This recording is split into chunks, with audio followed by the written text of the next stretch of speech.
जय हिंद साथियों, आप सभी लोगों का आपके अपने YouTube channel unique class with Sonu channel में तहे दिल से स्वागत है। आज के इस वीडियो में हम पढ़ेंगे कृतिका भाग 2 का चौथा चैप्टर एहि ठैया झुलनी हेरानी हो रामा, जिसके लेखक हैं शिव प्रसाद मिश्र या रुद्र।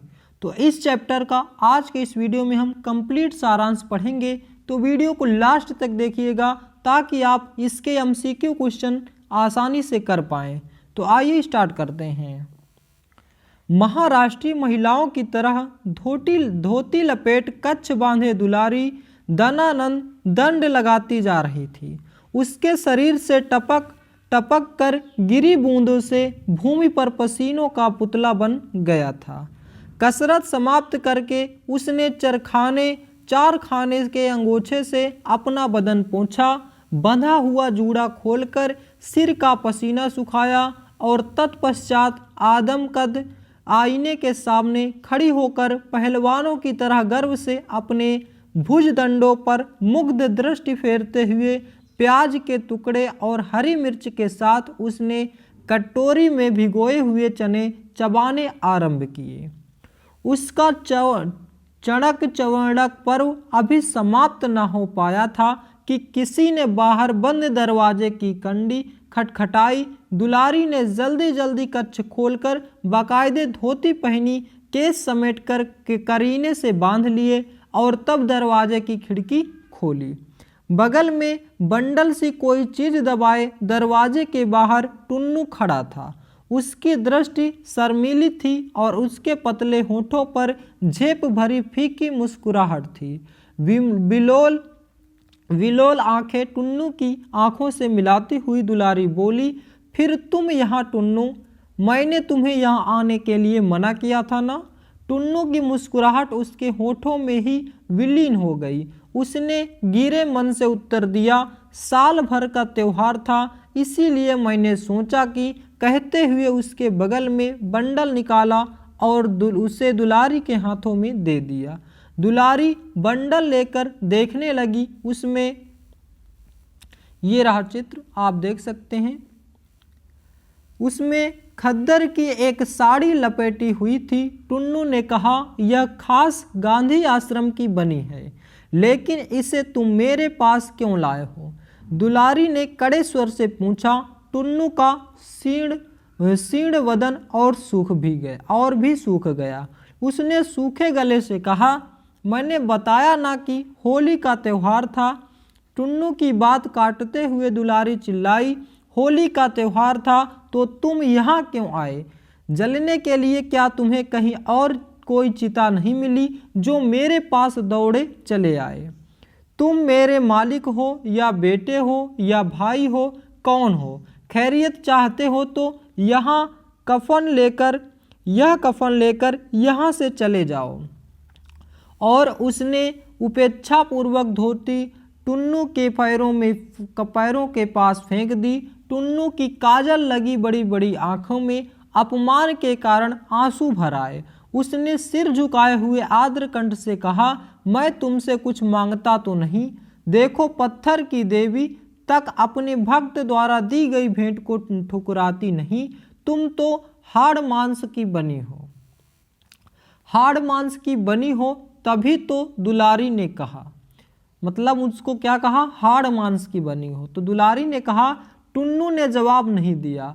उसकी आंखों से कज्जल मालिन आंसुओं की बूंदें नीचे सामने पड़ी धोती पर टप टप टपक रही थी। दुलारी कहती गई। टुन्नू पाषाण प्रतिमा बना हुआ दुलारी का भाषण सुनता जा रहा था। उसने इतना ही कहा, मन पर किसी का बस नहीं, वह रूप या उम्र का कायल नहीं होता। मन पर किसी का बस नहीं, वह रूप या उम्र का कायल नहीं होता। और कोठरी से बाहर निकलकर धीरे धीरे सीढ़ियां उतरने लगा। दुलारी भी खड़ी खड़ी उसे देखती रही। उसकी भौं अब भी वक्र थी, परंतु नेत्रों में कौतुक और कठोरता का स्थान करुणा की कोमलता ने ग्रहण कर लिया था। उसने भूमि पर पड़ी धोती उठाई। उस पर काजल से सने आंसुओं के धब्बे पड़ गए थे और उसने एक बार गली में जाते हुए टुन्नू की ओर देखा और फिर उस स्वच्छ धोती पर पड़े धब्बों को वह बार बार चूमने लगी। दुलारी के जीवन में टुन्नू का प्रवेश हुए अभी कुल 6 मास हुए थे। पिछली भादों में तीज के अवसर पर दुलारी खोजवा बाजार में गाने गई थी। धुक्कड़ पर गाने वालियों ने दुलारी की महती ख्याति थी। उसने उसे पद्म से सवाल जवाब करने की अद्भुत क्षमता प्राप्त थी। कजली गाने वाले बड़े बड़े विख्यात शायरों की उसमें कोर दबती थी, इसलिए उसके मुंह पर गाने से भी सभी घबराते थे। उसी दुलारी को कजली दंगल में अपनी ओर खड़ा कर खोजवा वालों ने अपनी जीत सुनिश्चित समझ ली थी। परंतु जब साधारण गाना हो चुकने पर सवाल जवाब के लिए दुक्कड़ पर चोट पड़ी और विपक्ष से 16-17 वर्ष का एक लड़का गौनहारियों की गोल में सबसे आगे खड़ी दुलारी को और हाथ उठाकर ललकार उठा, रनिया ला परमेश्वरी लोट प्रामिसरी नोट। तब उन्हें अपनी विजय पर पूरा विश्वास न रह गया। दोस्तों, यह कंप्लीट चैप्टर काफ़ी बड़ा चैप्टर है, इसलिए इस कहानी को बस इसी तरह से केवल पढ़ते जा रहे हैं। आप इसके मेन पॉइंट को बस सुनते जाइए, उसके बाद जब MCQ आएगा तो आपको क्लियर ही याद आ जाएगा, क्योंकि बहुत बड़े बड़े पेज हैं, कुछ नहीं तो 5, 6, 7, 8 पेज के पूरा का पूरा ये चैप्टर है। तो इसलिए आप केवल कहानी सुनने में फोकस करिए, आपका MCQ आसानी से हो जाएगा, जैसे पिछले चैप्टर का हो गया था। बालक टुन्नू बड़े जोर से गा रहा था, रानिया ला परमेश्वरी लोट, दर गोड़े से गेवर बुंदिया, दे माथे मोती का बिंदिया, और किनारी में सारी के टाक सोनहली गोट रनिया। सहनाई वालों ने टुन्नू के गीत को बंद बाजे में दोहराया। लोग यह देखकर चकित थे कि बात बात में तीर कमान हो जाने वाली दुलारी आज अपने स्वभाव को प्रतिकूल खड़ी खड़ी मुस्कुरा रही है। कंठ स्वर की मधुरता में टुन्नू दुलारी से होड़ कर रहा था और दुलारी मुग्ध खड़ी सुन रही थी। टुन्नू के इस सार्वजनिक आविर्भाव का यह तीसरा या चौथा अवसर था। उसके पिता घाट पर बैठकर और कच्चे मुहाल के 10-5 घर यजमानी में सत्यनारायण की कथा से लेकर श्राद्ध और विवाह तक कराकर कठिनाई से गृहस्थी का नौका खे रहे थे। परंतु पुत्र के आवारों की संगति में शायरी का चस्का लगा। उसने भैरो हेला को अपना उस्ताद बनाकर, किसको बनाया था उस्ताद? भैरो हेला को अपना उस्ताद बनाया और शीघ्र ही सुंदर कजली की रचना करने लगा। वह पदात्मक प्रश्नोत्तरी में भी कुशल था और अपनी इस विशेषता के बल पर वह बजरडीहा वालों की ओर से बुलाया गया। उसकी शायरी पर बजरडीहा वालों ने वाह वाह का शोर मचाकर सिर पर आकाश उठा लिया। खोजवा वालों का रंग उतर गया। टुन्नू का गीत भी समाप्त हो गया था। पुनः दुक्कड़ पर चोट पड़ी। सहनाई का मधुर स्वर गूंजा। अब दुलारी की बारी आई। उसने अपनी दृष्टि मद विहल बनाते हुए टुन्नू के दुबले पतले परंतु गोरे गोरे चेहरे को भर आंख देखा और उसे कंठ से छल छल करता स्वर का सोता फूट निकला। कोढ़ियल मुहवय लेब वकोट, तोर बाप ता घाट अगोरलन। कौड़ी कौड़ी जोर बटोरलन, तय सरबौला बोल जिंदगी में, कब देख ले लोट कोढ़ियल। अब बजरडीहा वालों के चेहरे हरे हो चले। वे वाह वाही देते हुए सुनने लगे। दुलारी गा रही थी, तुझे लोग आदमी व्यर्थ समझते हैं, तू तो वास्तव में बगुला है। बगुले पर जैसा ही तेरे शरीर का अंग है। ये जो गाना है इसका अर्थ है ये कि तेरे शरीर का अंग है, वैसे तू बगुला भगत भी है। उसी की तरह तुझे हंस की चाल चलने का हौसला हुआ है, परंतु कभी न कभी तेरे गले में मछली का कांटा जरूर अटकेगा और उसी दिन तेरी कलई खुल जाएगी। इसके जवाब में टुन्नू ने गाया था, जितना मन माने गरियाओ, आईने दिल कब तपन बुझाओ, मतलब जितना तुम्हारा मन चाहे गरिया लो, अपने आईने अपने दिल की बात तुम तपन को बुझा लो, अपने मन का बिथा सुनाई हम डंके के चोट रनिया। मतलब कह रहे हैं कि अपने मन की बिथा, मतलब अपने अंदर की जो बिथा है, जो दुख है या जो कष्ट है, वो हम अपना सुना रहे हैं अपने डंके के चोट से रानी, तुम्हें जो कहना है कहो। इस पर सुंदर के मालिक फेंकू सरदार लाठी लेकर टुन्नू को मारने दौड़े। दुलारी ने टुन्नू की रक्षा की। यही दोनों का प्रथम परिचय था। उस दिन लोगों के बहुत कहने पर भी दोनों में से किसी ने भी गाना स्वीकार नहीं किया। मजलिस बदमजा हो गई। टुन्नू को विदा करने के बाद दुलारी प्रकृतिस्थ हुई तो सहसा उसे ख्याल पड़ा कि आज टुन्नू की वेशभूषा में भारी अंतर था। अब रहवा की जगह खद्दर का कुर्ता और लखनवी टोपलियाँ की जगह गांधी टोपी लेकर दुलारी ने टुन्नू से उसका कारण पूछना चाहा था, परंतु उसका अवसर ही नहीं आया। उसने धीरे धीरे जाकर अपने कपड़ों का संदूक खोला और उसमें बड़े यत्न से टुन्नू द्वारा दी गई साड़ी सब कपड़ों को नीचे दबाकर रख दी। उसका चित्त आज चंचल हो उठा था। अपने प्रति टुन्नू के हृदय की दुर्बलता का अनुभव उसने पहली ही मुलाकात में कर लिया था, परंतु उसने उसे भावना की एक लहर मात्र माना था। बीच में भी टुन्नू उसके पास कई बार आया, परंतु कोई विशेष बातचीत नहीं हुई। कारण टुन्नू आता, घंटे आध घंटे दुलारी के सामने बैठा रहता, पूछने पर भी हृदय की कामना प्रकट न करता, केवल अत्यंत मनोयोग से दुलारी की बातें सुनता और फिर धीरे से छाया की तरह खिसक जाता।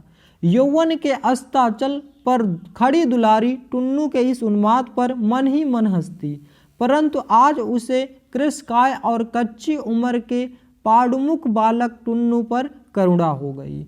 अब दुलारी को यह समझने में देर ना लगी कि उसके शरीर के प्रति टुन्नू के मन में कोई लोभ नहीं है। वह जिस वस्तु पर आसक्त है उसका संबंध शरीर से नहीं आता, आत्मा से है।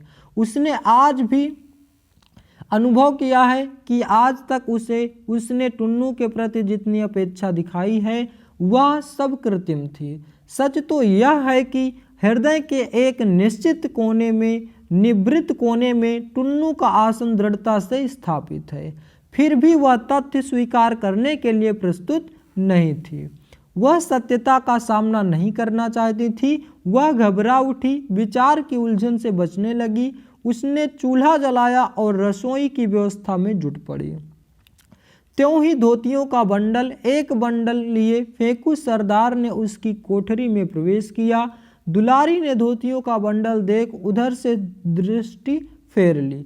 फेंकू ने बंडल उसके पैरों के पास रख दिया और कहा, देखो तो कैसी बढ़िया धोती है। बंडल पर ठोकर जमाते हुए दुलारी ने कहा, तुमने तो होली पर साड़ी देने का वादा किया था। वह वादा तीज पर पूरा कर दूंगा। आजकल रोजगार बड़ा मंदा पड़ गया है, फेंकू ने समझाते हुए कहा। दुलारी फेंकू को उत्तर देना ही चाहती थी कि जलाने के लिए विदेशी वस्त्रों का संग्रह करता हुआ देश के दीवान का दल भैरवनाथ की सकरी गली में घुसा और भारत जननी तेरी जय हो गीत की ध्वनि से उभय पार्श्व में खड़ी इमारतों की प्रत्येक कोठरी गूंज गई। एक बड़ी सी चादर फैलाकर 4 व्यक्तियों ने उसके चारों कोनों को मजबूती से पकड़ रखा था। उसी पर खिड़कियां से धोती, साड़ी, कमीज, कुर्ता, टोपी आदि की वर्षा हो रही थी। सहसा दुलारी ने भी अपनी खिड़की खोली और मैनचेस्टर तथा लंकाशायर के मिलों की बनी बारीक सूती की मखमली किनारों वाली नई कोरी धोतियों का बंडल नीचे फैली चादर पर फेंक दिया। चादर संभालने वाले चारों व्यक्ति की आंखें एक साथ खिड़की की ओर उठ गई। कारण अब तक जितने वस्तुओं का संग्रह हुआ था वे अधिकांश फटे पुराने थे, परंतु यह जो नया बंडल गिरा उसकी धोतियों की तरह तक ही ना खुली थी, मतलब वो खुला ही नहीं था। चारों व्यक्तियों के साथ जुलूस में शामिल सभी लोग आंखें बंडल फेंकने वाली तलाश खिड़की के करने लगे। त्यों ही खिड़की पुनः धड़ाके से बंद हो गई। जुलूस आगे बढ़ गया। जुलूस में सबसे पीछे जाने वाली खुफिया पुलिस के रिपोर्टर अली सगीर ने भी यह दृश्य देखा। अपनी फर्राटी मूंछों पर हाथ फेरते हुए सजग नेत्रों से मकान का नंबर दिमाग में नोट कर लिया। इतने में ही ऊपर खिड़की का एक पल्ला फिर खुला और तुरंत ही पुनः धड़ाके से बंद हो गया। परंतु इसी बीच अली सगीर ने देख लिया कि किवाड़ दुलारी ने खोला था और एक पुरुष ने झटके से उसका हाथ किवाड़ के पल्ले से हटा दिया था और दूसरे हाथ से पल्ला बंद कर दिया था। उस पुरुष की आकृति में पुलिस के मुखबर फेकू सरदार की उड़ती झलक देख पुलिस रिपोर्टर के रेबीले चेहरे पर मुस्कान की क्षीण रेखा क्षण भर के लिए खिंच गई। उसने तनिक हटकर चबूतरे पर बेनी तमोली के सामने एक दुअन्नी फेंक दी। फेकू सरदार की चौड़ी और पुष्ट पीठ पर सपासप झाड़ू झाड़ती तथा उसके पीछे पीछे धमाधम सीढ़ी उतारती दुलारी चिल्लाई, निकल निकल अब मेरी देहरी डाका, तो दांत से तेरी नाक काट लूंगी। उत्कट क्रोध से दुलारी के नथने फूल गए थे, अधर फड़क रहा था, आंखों से ज्वाला सी निकल रही थी। फेकू के गली से निकलते ही उसने दरवाजा बंद कर लिया। उधर पुलिस रिपोर्टर से आंखें चार होते ही झेपने के बावजूद लाचार सा होकर फेकू उसकी ओर बढ़ा और इधर धीरे धीरे दुलारी आंगन में लौटी। आंगन में खड़ी उसकी संगिनियों और पड़ोसनियों ने उसकी ओर कौतूहल भरी दृष्टि से देखा, परंतु दुलारी ने उनकी ओर आंख तक न उठाई। सीढ़ी चढ़कर उपेक्षा से झाड़ू अपनी कोठरी के द्वार पर फेंकती हुई वह अपनी कोठरी में जा घुसी। चूल्हे पर बटलोही में दाल बटलोही में दाल चुर रही थी। उसने पैर की एक ठोकर से बटलोही उतार दी। सारी दाल चूल्हे में जा गिरी। आग बुझ गई, परंतु दुलारी के दिल की आग अब भी भट्ठी की तरह जल रही थी। पड़ोसिनियों ने उसकी कोठरी में आकर वह आग बुझाने के लिए मीठे वचनों की जलधारा गिराना आरंभ किया। फलस्वरूप वह ठंडी भी होने लगी। दुलारी बोली, तुम ही लोग बताओ, कभी टुन्नू को यहाँ आते देखा है? यह तो आधी गंगा में खड़े होकर कह सकते हैं कि टुन्नू यहाँ कभी नहीं आता। झिंगुर की माँ ने कहा, वह यह बात बिल्कुल भूल गई थी कि उसने कुल 2 घंटे पहले टुन्नी को दुलारी की कोठरी से निकलते देखा था। झिंगुर की माँ की बात सुनकर अन्य स्त्रियां के होठों में मुस्काई, परंतु किसी ने प्रतिवाद नहीं किया। दुलारी पुनः शांत हो चली। इतने कंधे पर जाल डाले 9 वर्षीय बालक झिंगुर के आंगन में प्रवेश किया। झिंगुर ने आंगन में प्रवेश किया और आते ही उसने ताज़ा समाचार सुनाया कि टुन्नू महाराज को गोरे सिपाहियों ने मार डाला और लाश भी उठा ले गए।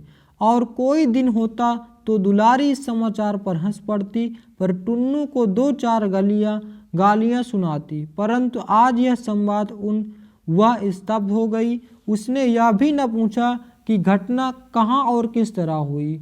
कभी किसी बात पर न पसीजने वाला उसका हृदय कातर हो उठा और सदैव मरुभूमि की तरह धू धू जलने वाली उसकी आंखों में माघमाला गिर आई।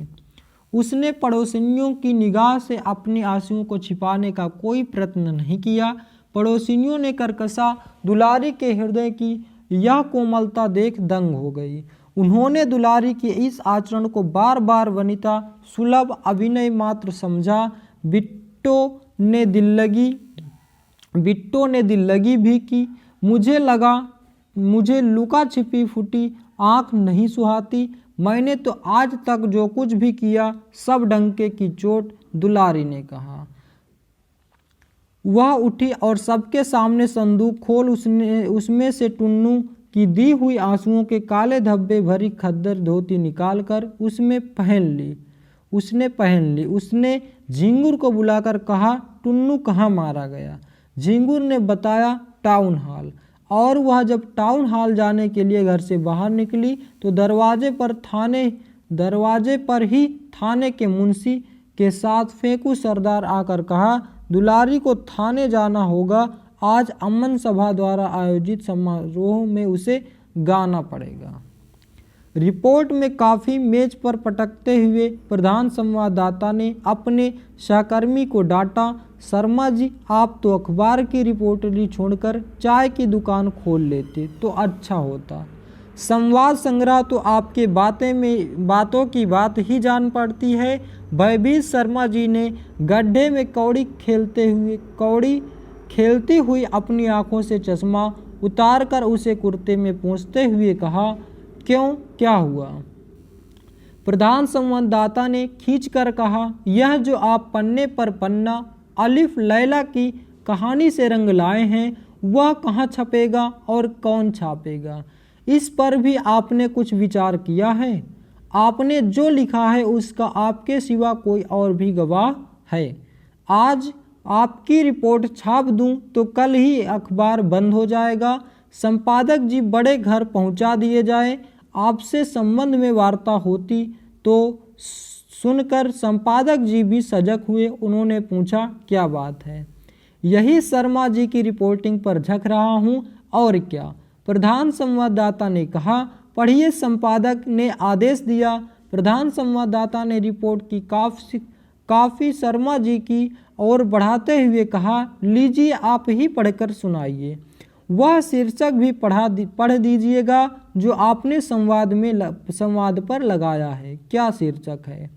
एही ठैया झुलनी हैरानी हो रामा, झेप भरी मुद्रा में शर्मा जी ने कहा, और फिर धीरे धीरे वह रिपोर्ट पढ़ने लगे। कल 6 अप्रैल को नेताओं की अपील पर नगर में पूर्ण हड़ताल रही। यहाँ तक न कि खोमचे वालों ने भी नगर में फेरी नहीं लगाई। सवेरे से ही जुलूसों का निकलना जारी हो गया, जो जलाने के लिए विदेशी वस्त्रों का संग्रह करता जाता था। ऐसे ही एक जुलूस के साथ नगर का प्रसिद्ध कजली गायक टुन्नू भी था। उक्त जुलूस जब टाउन हॉल पहुंचकर विघटित हो गया तो पुलिस ने जमादार अली सगीर ने टन्नू को जा पकड़ा। उसने उसे गालियां दी। गाली देने का प्रतिवाद करने पर जमादार ने उसे बूट की ठोकर मारी। चोट पसली में लगी, वह तिलमिलाकर जमीन पर गिर गया और उसके मुंह से एक चुल्लू खून निकल पड़ा। पास ही गोरे सैनिकों की गाड़ी खड़ी थी। उन्होंने टुन्नू को उठाकर गाड़ी में लाद लिया। लोगों से कहा गया कि अस्पताल को ले जा रहे हैं, परंतु हमारे संवाददाता ने गाड़ी का पीछा करके पता लगाया कि वास्तव में टुन्नू मर गया। रात के 8 बजे टुन्नू का शव वरुणा में प्रवाहित किए जाते ही भी संवाददाता ने देखा है। तो टुन्नू का शव कहाँ प्रवाहित किया गया था? वरुणा में प्रवाहित किया गया था। और इसे किसने देखा था? संवाददाता ने देखा था। इस सिलसिले में यह भी उल्लेख है कि टुन्नू का दुलारी नानी गौनहारिना से भी संबंध था। कल शाम अमन सभा द्वारा टाउन हॉल में आयोजित समारोह में भी, जिसमें जनता का एक प्रतिनिधि उपस्थित नहीं था, दुलारी को नचाया गवाया गया। उसे भी शायद टुन्नू की मृत्यु का संवाद मिल चुका था। वह बहुत उदास थी और उसने खद्दर की एक साधारण धोती मात्र पहन रखी थी। सुना जाता है कि उसे पुलिस जबरदस्ती ले आई थी। वह उस स्थान पर गाना नहीं चाहती थी जहां 8 घंटा पहले ही उसके प्रेमी की हत्या हो गई थी, परंतु उसे विवश होकर गाने के लिए खड़ा होना पड़ा। कुख्यात जमादार आली सगीर ने मौसमी चीज गाने की फरमाइश की। दुलारी ने फीकी हंसी हंसकर गाना प्रारंभ किया। उसने कुछ अजीब दर्द भरे गले से गाया, यही ठैया झुलनी हैरानी हो रामा, काशों मैं पूछूं। मतलब यही स्थान पर, मतलब मेरी झुलनी या मेरा प्रेमी मुझसे खो गया है, मैं किससे पूछूं। पास ही में कंपनी बाग के फूलों की खुशबू से वायुमंडल आमोदित हो उठा था। चारों ओर सन्नाटा छा गया था, जिसे भेद कर दुलारी की स्वर लहरी गूंज उठी। यही ठैया झुलनी हैरानी हो रामा, काशों में पूछूं। बूट की ठोकर खाकर दोपहर को टुन्नू जिस स्थान पर गिरा था उसी स्थल पर दृष्टि जमाए हुए दुलारी ने दोहराया, यही ठैया झुलनी हिरानी हो रामा। और फिर चारों ओर उद्भ्रांत दृष्टि घुमाते हुए उसने गाया, कासों में पूछूं। उसके अधर प्रांत पर स्मित की एक क्षीण रेखा से खिंची उसने गीत का दूसरा चरण गाया, सास से पूछूं न नंदिया से पूछूं, देवरा से पूछत लजानी हो रामा। मतलब सास से पूछूं कि अपनी ननन से पूछूं कि देवर से पूछूं, मैं इससे लजा रही हूँ। देवरा से पूछत कहते कहते वह बिजली की तरह एकदम घूमी और जमादार अली शगीर की ओर देख उसने लजाने का अभिनय किया।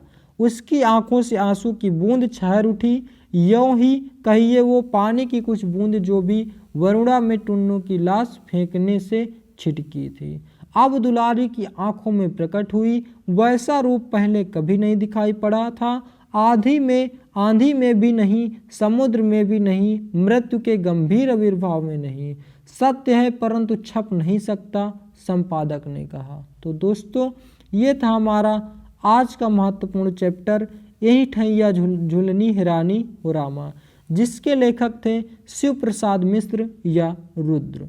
तो दोस्तों यह कहानी आपको कैसा लगा, इसका जवाब आप हमें कमेंट बॉक्स में दें। यदि आप हमारे चैनल पर नए हैं तो चैनल को सब्सक्राइब करें, वीडियो को लाइक करें और ज़्यादा से ज़्यादा शेयर करें। यदि आपने कंप्लीट सारांश पढ़ चुका है एक बार तो फिर आपको MCQ में कोई प्रॉब्लम नहीं आएगी। आपके पास जैसे ही 4 ऑप्शन आएंगे आपका माइंड तुरंत क्लियर हो जाएगा कि ये ऑप्शन सही होगा। तो दोस्तों आज का वीडियो बस यहीं तक, मिलते हैं नेक्स्ट वीडियो में। जय हिंद, जय भारत।